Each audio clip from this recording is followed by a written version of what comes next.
Your up, City Boy OG Bry-dee, host of Urban Realness. Hit that subscribe button, that like button, that share button, as well as that notification button. This is the last time I'm going to touch on this subject because I'm cruising through YouTube tonight and I run across that Busta Rhymes has heard about the situation where the Hispanic gang member who's never been to the penitentiary speaks on politics.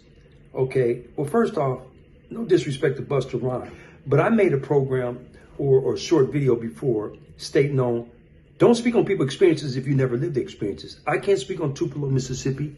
I can't speak on New York because I've never been in the streets of New York or involved in the streets of Mississippi or what have not. And I'm just using those as an example. No shots at anyone. So quit trying to speak on the California experience. Unfortunately, in California, our prisons are segregated like 1942 Mississippi. Matter of fact, 1922 Mississippi at a Ku Klux Klan meeting. That's just the harsh reality of it. Now, things are changing. Do two wrongs make a right? No. But let me show you how they're changing in the streets of Southern California. You have Southern California Hispanic gangs that are aligning themselves with Southern California black gangs against common gang, emphasis on gang enemies. And this is the new trend.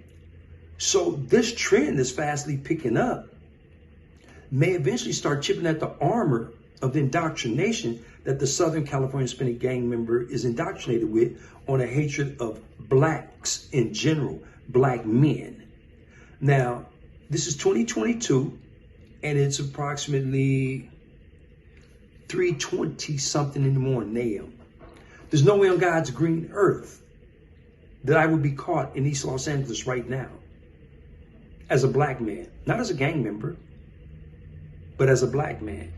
There's no way that in certain parts of San Gabriel Valley, in the city of Pomona, would I be caught as a black man, or in La Puente, or in Azusa as a black man.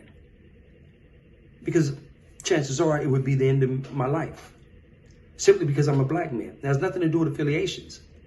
Yet, at 3:20 something in the morning a.m., a Mexican national can be literally caught in any black neighborhood.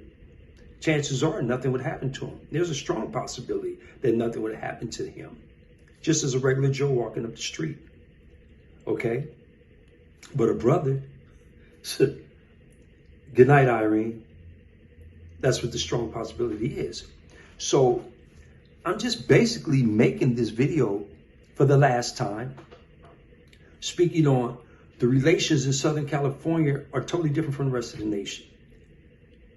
And it's because of the alliance between the Mexican gang member from Southern California and the Aryan or the white supremacist or the Aryan Brotherhood. It was a relationship that was developed as a result of certain things that went on in prison. And that's just all I'll speak on that. Yet all outsiders, all non-affiliates who seem all of a sudden to be experts on something they've never lived, on experts in the idiocy of the wars that were involving the gangs, again, gangs amongst each other. How can you speak on something that you're not a part of?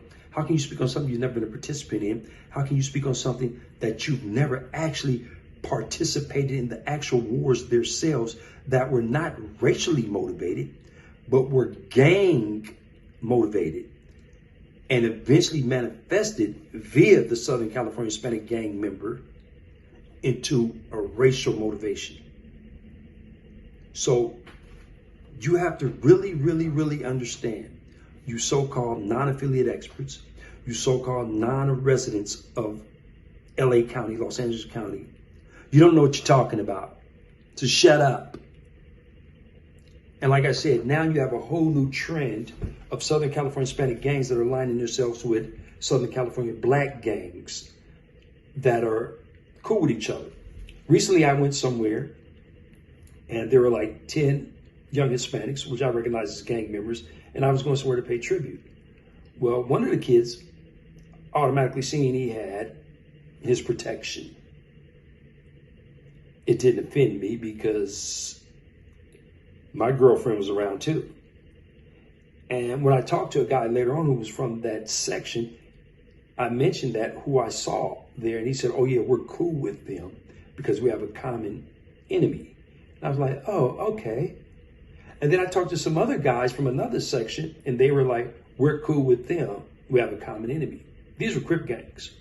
And then I just happened, because I have damus, blood friends, associates. I don't have no friends really. And they told me that they're cool with certain Hispanic gangs because they have a common enemy. So this is a trend now amongst Generation Now gang members. But it's not necessarily a trend. It's basically going back to how it was pre-1984. If you were from a black gang that didn't have beef with this Southern California Hispanic gang, but this black gang did, that was between those two gangs.